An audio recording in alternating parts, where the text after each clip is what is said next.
Hello everyone, I'm Janine and you are in my kitchen with me.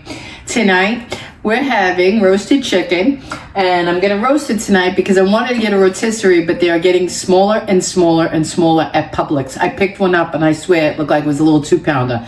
So I said, hell no. For the price they wanted, like $8.25, I got this big baby for $10 and you know what? It's very heavy. I'm going to have lots of leftovers and it's going to be delicious because I'm going to make it myself. It's hormone-free, antibiotic-free. I checked that because I'm fussy. Get the best chicken you can. I cleaned it out. I trimmed mine with all the excess. There's a lot of fat and skin. This chicken had 2 hearts, a little suspicious, but I threw that out. It had the neck still attached. Wasn't familiar with that. If you ever bought Publix chicken, this is my first, and I didn't know that they keep the entire neck connected, but nonetheless, I took my kitchen shears and be gone.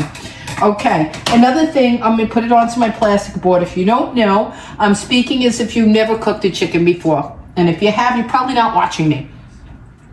You rinse it, you clean it all up as best you can. Some people like this wing part on. I don't. I take the tiny little wing part at the tip and I take strong kitchen shears and I cut it right off. There you go. See? Let me show you. I don't like that piece. I don't know why. I don't know. I just don't like it. And it looks a little neater, a little cleaner. The cavity's empty. You can fill it sometimes what you want. You could put oranges, lemons. When I watched Ina Garten years ago, she filled the cavity with lemons and oranges and onions and all these wonderful, flavorful things. I'm not having company. If I was having company, I would do something fancy like that. But it's just us, me and my hubby tonight. It's a nice sized chicken. I'm going to just season it up. But before I do, I want to show you something I learned that's important. Let me get a napkin and rinse my little fingers here. Let me get my glasses on. We're going to have a simple American dinner. Chicken, broccoli, mashed potatoes, and this whole dinner was generated because I'm going to share with you, if you stay a little longer with me, or if you fast forward till the end after you hear this story, by all means do it. I have a secret gravy we all love, and I don't know how to cook, but I've been eating it for 50 years, but I learned the secret recipe and I'm going to share it with you to go with my mashed potatoes. So that's the dinner plan. Roasted homemade chicken, fresh steamed broccoli, steamed with my steamer, and mashed potatoes. So let's just get this little tip for you about the chicken. I'm going to truss it. I believe it's called trussing it. It's tying the legs together. You tie them together because it helps the chicken cook evenly. I didn't know that. All my youth, I spent, I did the wrong thing. Normally, I keep a separate scissor for my twine and for my cooking. Take a nice piece, take the legs underneath them. See, take the 2 legs up and you go like this and you just tie them together. You're bringing them together and I'll show you best I can. You could do a double loop if you want. Get in there, leg. And it helps the thighs and whatnot cook evenly. And then you just trim off excess if you have it, just to neaten it up. And it is butcher's cooking twine you need to get. I just put it in a fancy holder. It comes in a rope roll. And you can get it at supermarkets, butcher's twine, to work with meats and roast and chickens. I use it on filet mignon to do the, what do they call that when they wrap it with the thing? Pork, whatever. Let me get this other piece off. I'll show you. And then I'm going to season her and put her in the oven. And then I'm going to pause till we get to the part that tonight's dinner really is for. Okay, can you see that? I tied the little legs together in a bow. You see her little bow there? Okay, that helps it cook evenly. Now, I can put her in the pan and start seasoning up. If I was going to put something in the cavity, I would have done it before I tied the legs. But it's not a fancy night. And use a plastic board to prevent bacteria. Whenever you're working with chicken, always keep a separate, dedicated plastic board. It doesn't spread bacteria. And I'm going to put it right to the sink. I'm going to rinse my hands once more because whenever you're dealing with raw poultry, you want to make sure you do that. Plastic, and keep it separate from your wooden cutting board. And if by chance it happened you use it, you just sterilize your board after. Okay? All right, let me just dry my hands, do my simple seasoning. Okay, and I'm gonna add some water to the pan. I keep it with a little bit of onion powder, any kind you have. Now you're gonna season it the way you like. This is my chicken. I keep it simple, really plain, but liberal. I like it flavorful. Okay, onion, garlic, and I might get one more. I am missing something. Onion powder, onion, garlic, lemon pepper, delicious. This adds a lot of flavor. Lemon pepper. Okay, put a little in the cavity. Salt. Pepper. Okay. I'm going to keep it there, guys. You could add parsley dried. You could add sage. You could add poultry seasoning. I have it all in there. Don't feel like doing it tonight. It's a simple weeknight. It's Friday. I should be out, really. I put a little bit of olive oil. You could put butter under the skin, which I've done. That helps it crisp up. That gives a lot of moisture and flavor to the chicken. I'm going to do just this on top today to see the quality of Publix chickens and if I like it without going crazy. Because lifting the skin up and putting tabs of butter under really ensures a tender meat. But I want to see with just the top oil and seasoning cooked to the temperature of 165 internal temp is what chicken should be. Okay, where's my thermometer? I have a digital in New York. I don't have it here, but it's good because in case you don't have a digital, just use your regular stick-in spike thermometer. I'm going to check this at an hour. I'm going to cook it at 400. I'm going to check it in an hour. And if it's close, then I'll check it every 10 minutes till it reaches 165 internal. It's done. I do that now because I learned the hard way. When I was younger, I used to overcook all my chickens and I dried out all my meats because a little thing of a thermometer. This one little item changed everything in my cooking. Okay? So if that helps you, that's another tip. Now I'm gonna I don't have any leftover broth. You could have put broth on the bottom. You could have put water, lemon, wine. I'm cutting back on my wine this month, so I don't even have an open bottle of wine. Normally I would put some white wine. I have, I want to put a little bit more flavor. Because this all runs down into the water. I'm gonna only use water and maybe a bouillon. Complete by Badia. This has everything, onion, green pepper, everything. Put a little bit of that.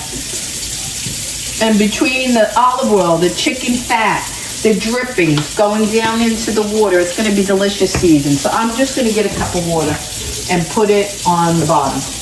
Okay? That's going to be sufficient. And this is a deep pan. This is my deep pan. Okay, I think 3/4 was enough. 3/4 of a can. Now this is preheating. Let's throw her in. Okay.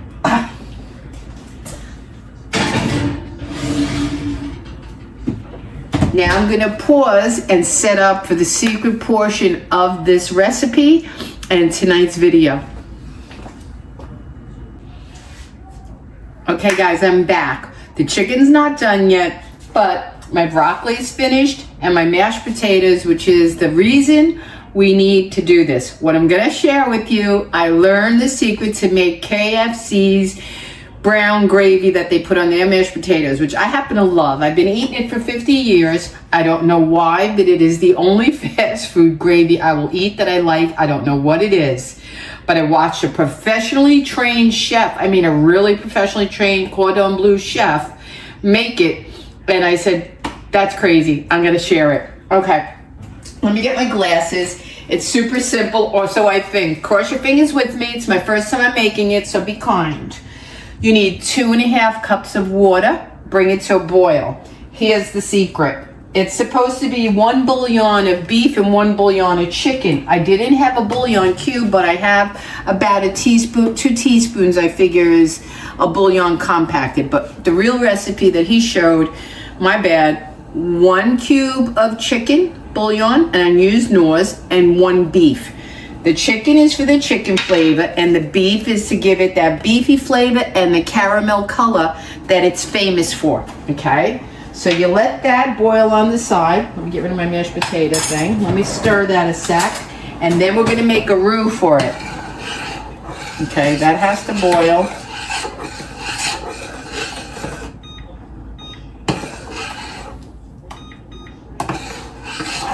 Let me see if it's dissolving. And what I'm suggesting, because I cook a lot and I use a lot of modifications, if you didn't think it was that brown caramel enough for you, I wouldn't put another bouillon in. Use something like this, a few drops of Gravy Master or brown gravy. I've done it in another recipe. I see it already coming up to that brown coloring. Let me see. Has to completely dissolve. And once it does,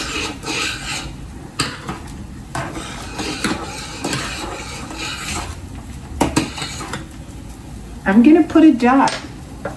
I am going to put a dot. Just because I want to.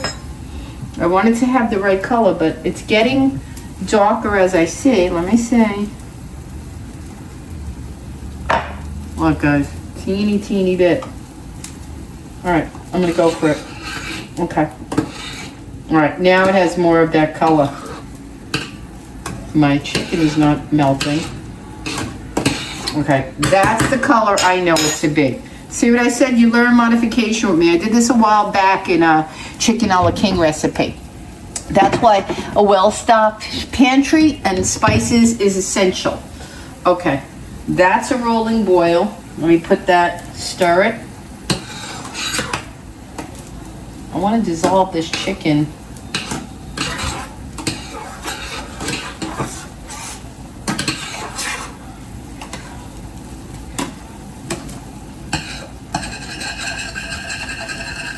It smells really good.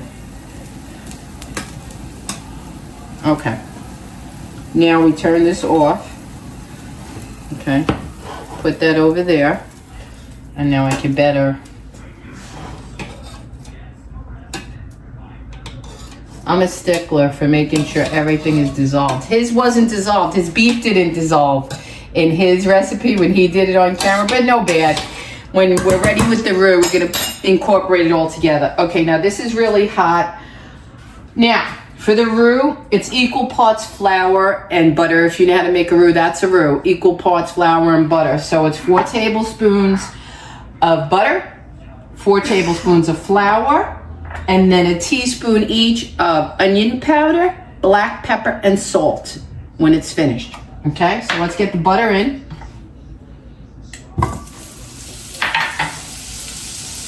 And then we're gonna get our whisk. Where's my whisk?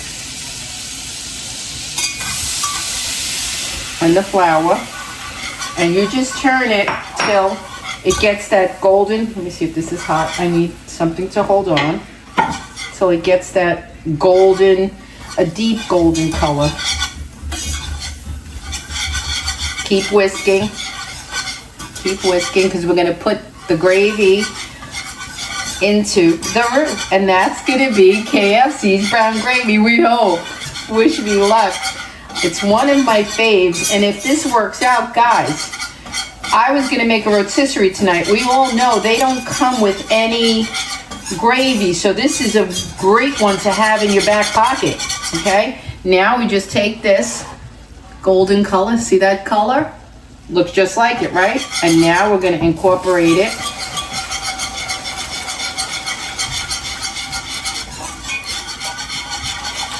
Okay, those little bits, no matter. And you keep whisking till it thickens. You keep whisking. Now again, I see it too pale. I'm just gonna take my thing and make another dot of the brown gravy. Let me see.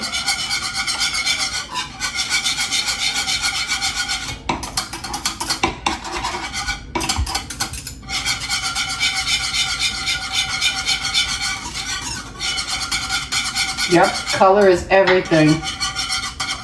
I'm gonna put a little bit more. It's too beige. I probably would have put 2. Okay.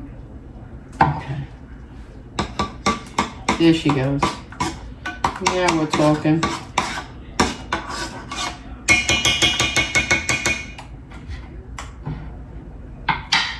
Okay.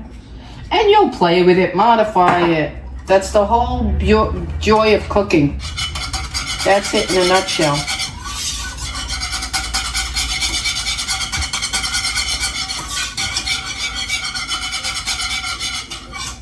Okay, I'm gonna put a hair more. It does look like it's getting browner. Maybe I'm overreacting. But this is a real kitchen, a real recipe, and a real woman. And you're real learning. If you're watching, you're really learning.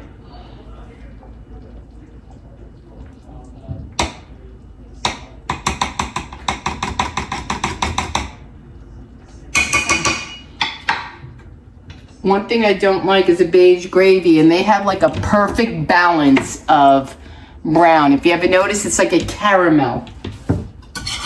It's like a caramel color. All right, guys. I would say, it does smell like it. I would say that's it. There she goes. Wow. That's crazy.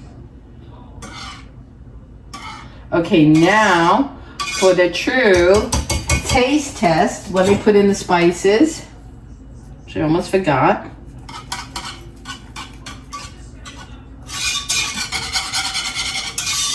And if you notice, when you taste it, isn't it pretty simple at KFC? It really doesn't have a very gravy, pungent, nothing crazy about the flavor. It's not heavy. Now that I added the pepper and the onion, it really looks like it now. Oh yeah, there we go. And I will let you know after the taste test. I can only do a little because my dinner's not ready. I'm waiting on my roasted chicken. I'll add a picture at the end shot for you guys, okay? I think there's more pepper in it than should be, but you decide, okay? Here we go. We are going to do a little taste test, and I'm going to do what the gentleman did in the video. He did the perfect little, he took a scoop, okay, of mashed potatoes. Shut this off. He took a scoop of mashed potatoes and he went like this, watch, he went like that, and he pressed it down a bit to give it that real KFC feel. And let's get a spoon. Okay. Oh man, come on now, come on now. I don't want to burn my mouth. I have to move this off the fire. Let me get my towel. Let me move this off the fire because it's quite bubbly enough. And I will show you that too. But check this out, guys. Does that not look like KFC mashed potatoes and gravy? This is wild. I'm gonna lift it up and I'm gonna let it cool a sec and give you a taste test. And like I said, then I will show you our completed dinner with our broccoli, our roasted chicken. What time is it? I gotta check my chicken in 8 minutes. Let me get a fork. Okay, moment of truth, guys. Moment of truth. Let's see. Let's see if this really worked out. I mean, I trusted him because he's a chef.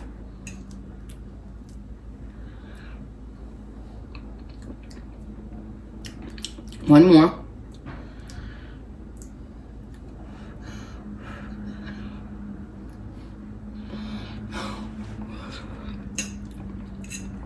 As hot as it is, it's on point. It's on point. KFC's in my house. KFC's in my house. Now I wish I had fried chicken. Oh my God. Oh my God. Yep. Yep, that's it. And that peppery taste. I would put a little less, but because now I know I can make it and control it. Guys, make this. Do your mashed potatoes. My mashed potatoes are 10 times better than theirs. Close your eyes before you taste it. It's essential. Close your eyes because you're not going to believe you made KFC's duplicate. This is the twin. Look at this. This is the twin sitting right here.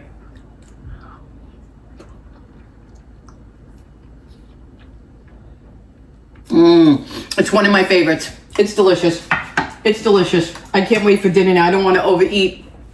All right, guys. I'll add an end shot to this video to show you everything prepared and plated. Thank you for watching. I hope you try this. It's simple. I'll let you know how it freezes because I have bigger than we need for tonight. And wouldn't it be excellent when you make I was going to pick up a rotisserie chicken today. They come with no gravy, you know, so how nice would this be to pull out the freezer? You know, I'll let you know. I think the chef said that it freezes well. So there you go. Have a great weekend. Okay, guys, here's the real finale. Real time, real kitchen, real dinner. Here is the star of this show, the roasted chicken. I cannot tell you how delicious. I tried a little taste of it. Crispy, golden. You saw the seasons I put. Delish. You saw our broccoli. This is not going to get wasted. This is another gourmet gravy of my own I will make. And here are our mashed potatoes and our KFC brown gravy for tonight.